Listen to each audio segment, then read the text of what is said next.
Au bord du fleuve Sénégal, dans un petit village de paille et de sable chaud, vivait Néné, une fille de 13 ans au sourire clair comme l'eau du puits. Chaque matin, elle chantait près du fleuve pendant que sa mère faisait sécher le poisson. Les enfants du village s'arrêtaient pour l'écouter, émerveillés par cette voix pure qui semblait parler au vent. Mais derrière ses rires, Néné portait déjà le poids du manque. Son père, pêcheur, n'était jamais revenu d'une nuit de tempête. Un jour, un homme riche arriva dans le village, vêtu d'un grand boubou immaculé. Il venait de la ville, avec sa voiture brillante et ses promesses pleines de mensonges. Il proposa à la mère de Néné de lui offrir une vie meilleure, en échange de la main de sa fille.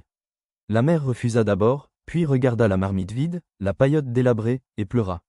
La pauvreté est un serpent, elle serre sans tuer, jusqu'à ce que le cœur cède. Le mariage fut célébré sans musique. Les tambours ne battirent pas, les enfants ne chantèrent pas. Dans la grande maison du vieil homme, Néné vivait seule, enfermée dans un silence pesant. Ses chants s'étaient éteints, comme une lampe sans huile. Chaque nuit, elle regardait le ciel, cherchant le visage de son père dans les étoiles. « Mère, le fleuve ne coule plus en moi », murmurait-elle.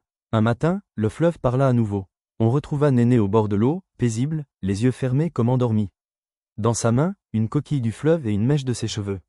Ce jour-là, le vent chanta à travers les arbres, et le village entier sut que Néné avait retrouvé son père. Depuis, quand la pluie tombe sur le Fouta, les anciens disent qu'on entend encore sa voix. Tant que le fleuve coule, la vie continuera.